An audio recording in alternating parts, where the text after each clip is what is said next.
শুরু করছি পরম করুণাময় আল্লাহর নামে। হে বিশ্ব দরদি, আজ অত্যন্ত গুরুত্বপূর্ণ একটি অধ্যায় নিয়ে এসেছি আপনাদের জন্য, যার মাধ্যমে আপনারা আপনার নিজেকে জানা এবং তার সাথে আল্লাহকে জানা অতি সহজ, যদি আপনারা এই উপদেশটি গ্রহণ করতে পারেন।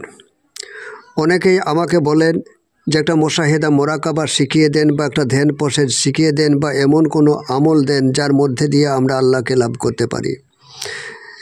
দেখুন দরদি, আমি স্পষ্টভাবে এটা বলতে পারি, 100% গ্যারেন্টি দিয়ে আমি বলতে পারি, আজ পর্যন্ত এই পৃথিবীতে এমন কোনো প্রসেস পদ্ধতি আবিষ্কার হয়নি যে প্রসেসের মধ্যে আল্লাহকে পাওয়া যায়, অমরত্ব লাভ করা যায় বা তাকে জানা যায়, এমন কোনো প্রসেস। কারণ সে অধরকে কোনো প্রসেসের মধ্যে দিয়ে আঁটা যায় না, কোনো প্রসেসের মধ্যে দিয়ে তাকে ধরা যায় না, কোনো ধ্যানের মধ্যেও তাকে আঁটা যায় না। কেন আঁটা যায় না? আসলে ধ্যান করবে কে? যে ধ্যান করতে যাবে সে তো জগতে ধ্যানী হয়েই আছে, সে থাকাটাই তো ধ্যান ভেঙে যাওয়ার কারণ। তাহলে ধ্যান করবে কি করে? তাই ধ্যান তো ঘটে, এই ধ্যান ঘটে যখন, তখন অবশ্যই অনুভবের মধ্যে দিয়ে তাকে জানা যায়। এখন এই ধ্যান ঘটবে কিভাবে? এ ধ্যান তো করা যায় না, কারণ আমি যতক্ষণ আছি ততক্ষণ ধ্যান নাই, আর ধ্যান যখন আছে তখন আমি নাই। এ কারণেই ধ্যানী ব্যক্তিকে ডাকলে তো শোনা যায় না। প্রত্যেকটা মানুষ জগতের মোহে ধ্যানী হয়েই আছে, এরা নতুন করে কি ধ্যান করবে? তাই আমার মধ্যে যে ব্যক্তি অহং আছে, এই ব্যক্তি অহং ধীরে ধীরে ক্ষয়ে গেলে, ধীরে ধীরে এ শূন্য হয়ে গেলে তখন ধ্যান ঘটে যায়, তখন ধ্যানই থাকে। আর ওই ধ্যানী ব্যক্তিকে ডাকলে আর সাড়া পাওয়া যায় না। আসলে ওখানে কোনো ব্যক্তি দাঁড়িয়ে নাই, দাঁড়িয়ে আছে কেবল ধ্যান। এ জগতে অবশ্যই সেই অপরূপ, সেই অধর, তার যে নীলা অবশ্যই এখানে দেখা যায়। এখন আপনারা বলবেন, তাহলে আপনি কি কোনো প্রসেসই দিবেন না? কিভাবে আমরা সেই অধরকে ধরতে পারি, অজানাকে জানতে পারি? আপনারা এমন কথাটাই ভাবছেন। দেখুন, কোনো প্রসেস পদ্ধতি নয়, তবে একটা তো রাস্তা আপনাদেরকে অবশ্যই দেব, এবং 100% এটা সঠিক রাস্তা। এই একটা রাস্তার মধ্যে দিয়েই আপনি অমরত্ব লাভ করতে পারেন, আপনি সেই স্রষ্টাকে জানতে পারেন বা ও জগতে প্রবেশ করতে পারেন। রাস্তা কি? রাস্তা হচ্ছে শ্রবণ, মনন, নিদিধ্যাসন। শ্রবণ, শোনা, অর্থাৎ প্রত্যেকটা মুহূর্তে একটা কামেল গুরু, একটা চৈতন্য গুরু, যিনি সঠিক গুরু, যিনি সঠিক দিশা দিতে পারেন, এমন গুরু। কোনো ভণ্ড গুরুর কথা আমি বলছি না, এমন চৈতন্যযুক্ত কোনো গুরুর যে উপদেশ, যে তার অমৃত বাণী, যে প্রত্যেকটা মুহূর্তে বাণীর মধ্যে দিয়ে আপনাকে স্পষ্টভাবে দেখিয়ে দেয় আপনার জীবনের অবস্থান কি, আপনি কোথায় দাঁড়িয়ে আছেন, আপনি জগৎকে কী রূপে দেখছেন। আপনি যে রূপে দেখছেন জগৎ হয়তো সে রূপে নাই। এ যেন আপনার সামনে এক মায়াবী রূপ, তার গোপনে যেন আরেক রূপ লুকায়িত। এই পৃথিবীর প্রত্যেকটা রূপ, প্রত্যেকটা মায়াবী রূপ আপনাকে হাতছানি দিয়ে ডাকছে। আপনি শান্তি পাওয়ার জন্য, সত্য পাওয়ার খোঁজে বা সুখী হওয়ার জন্য সেধারে আপনি ছুটে যাচ্ছেন। একটা সময় ক্লান্ত হয়ে আপনি বলেন, যেটা ভেবেছিলাম বা যেটা পাওয়ার আশায় এসেছিলাম সেটা পাইনি। তা গুরুজি প্রত্যেকটা তার বাক্যের মধ্যে দিয়ে, প্রত্যেকটা উপদেশের মধ্যে দিয়েই আপনার জীবন পাল্টে দেবে। প্রত্যেকটা মুহূর্তেই গুরু বাক্যের মধ্যে দিয়েই আপনার জীবন বদলে বদলে যাবে, আপনার জীবন পাল্টে পাল্টে যাবে। কারণ এতদিন আপনি জগৎকে যে রূপে দেখেছেন, আপনাকে গুরু আরেকটা দিব্য জ্যোতি দিয়ে, দিব্য চোখ দিয়ে জগৎকে আরেক রূপে দেখাবে। আপনি তখন সত্য দেখতে পাবেন। এ জগৎ তখন আপনার কাছে পুরো একটা খেলা হয়ে যাবে, একটা লীলা হয়ে যাবে। আপনি নিজেই এই প্রকৃতির মায়ের কাছ থেকে, তার খেলা থেকে আপনি নিজেই তার ছুটে যাবেন। তাহলে একটাই রাস্তা, কি রাস্তা?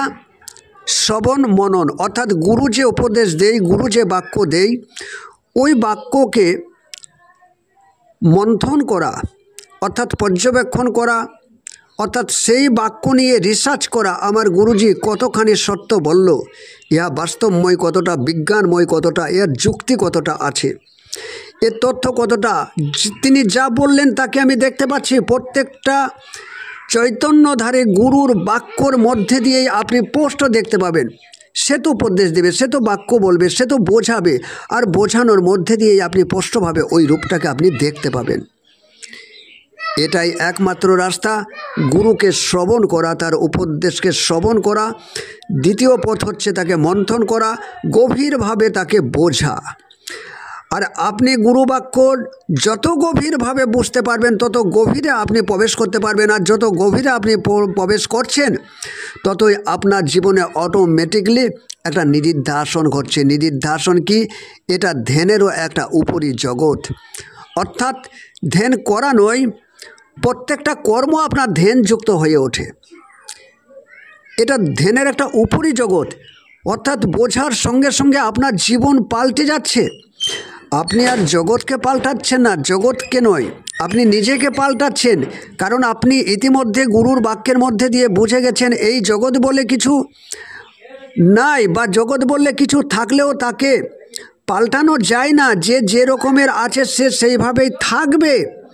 আপনার কেবলমাত্র দেখার ভুল ছিল, আপনার কেবল নিজেকে পাল্টানোটা ভুল ছিল। তাই জগৎকে নয়, গুরু বাক্য আপনি যত গভীরভাবে বুঝতে থাকবেন ততই আপনার মধ্যে একটা পরিবর্তন ঘটবে। আপনি ধীরে ধীরে পাল্টে যাবেন। আর আপনি পাল্টে গেলে আপনার থেকে তৈরি সৃষ্ট যে জগৎ তা পাল্টে যাবে। কারণ এই জগৎ আপনার ছায়া। আপনি রৌদ্রে দাঁড়িয়ে আছেন, ছায়ার দিকে তাকিয়ে দাঁড়িয়ে আছেন। আপনি যদি মাজাটা ভেঙে গুঁড়ে হন তাহলে আপনি ছায়াতে তেমনই রূপ দেখবেন, আপনি সোজা হলে সোজা দেখবেন, আপনি বেঁকা হলে বেঁকা দেখবেন।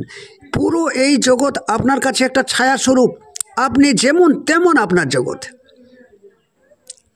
আপনি না থাকলে জগৎ থাকবে না। গভীরভাবে ঘুমিয়ে গিয়েছেন, জগৎ আপনার কাছে নাই। আপনি জাগলে জগৎ জাগে, আপনার জায়গাতে জগৎ জাগে। তাহলে এই জগতের সৃজনকর্তা কে? এই জগৎ কার প্রতিরূপ, কার ছায়া? তাই একটা মাত্র রাস্তা, সেটা হচ্ছে গুরুর উপদেশ, গুরুর যে গভীরতম বাণী তা মন্থন করা, তা গভীরভাবে বোঝা। এই গভীরভাবে বোঝাই হচ্ছে গভীরভাবে দেখে নেওয়া, সত্যকে দেখে নেওয়া। আর যেই মাত্র আপনি সত্যকে যেমন যেমন দেখছেন তেমনি তেমনি আপনার জীবন বদলে বদলে যাচ্ছে।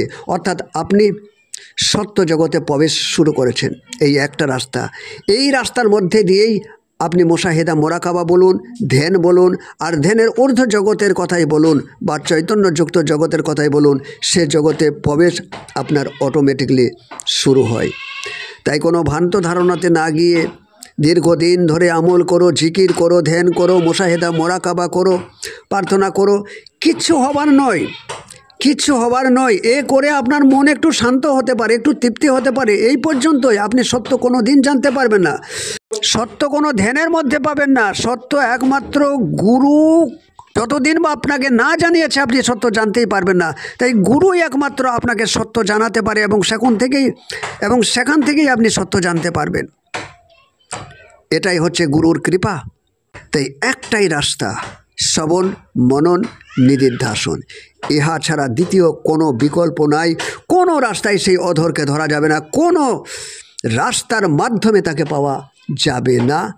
বাকি সমস্ত রাস্তায় সাময়িক আপনাকে স্বস্তি দিতে পারে, সাময়িক আপনাকে তৃপ্তি দিতে পারে, একটুখানি শান্তি দিতে পারে, ব্যাস এটুকুই, আর কিচ্ছু না। তাই চৈতন্যযুক্ত গুরু যেখানে পাবেন সেখানে তার সান্নিধ্যে দান, তার শরণাপন্ন হন, তার সংস্পর্শে থাকুন। সে যদি সত্য জানায়, সে যদি কৃপা করে, আপনি সত্য জানবেন এবং অধরকে আপনি ধরতে পারবেন। এই জীবন আপনার এক অমূল্য জীবন হয়ে যাবে। এই মানব জীবন আপনার এক অমূল্য জীবন হয়ে উঠবে। এই মানব জীবনেই আপনি অমরত্ব পেয়ে যাবেন। মৃত্যু ভয় আপনার ভেতরে বিন্দু পরিমাণ কাজ করবে না। কোনো ভয় আপনার জীবনে বিন্দু পরিমাণ কাজ করবে না। আপনি মুক্ত পুরুষ হয়ে যাবেন। আজ এখান থেকেই রাখি। খোদা হাফেজ।